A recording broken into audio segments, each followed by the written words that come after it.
وأقيموا الوزن بالقسط ولا تخسروا الميزان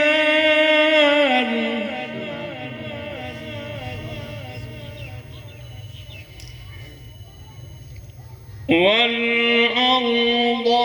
وضعها للأنام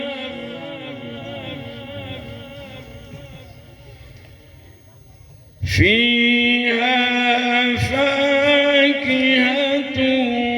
والنخل ذات الأكمام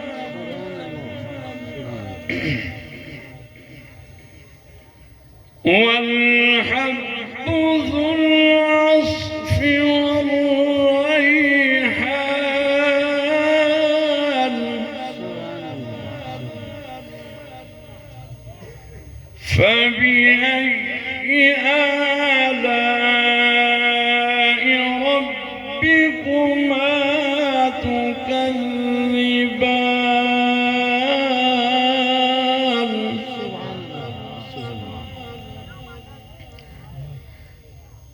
خلق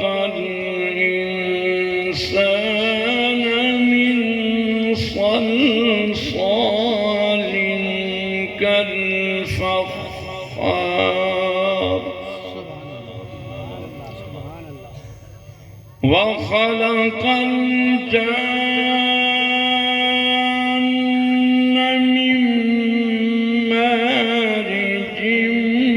من نار فبأي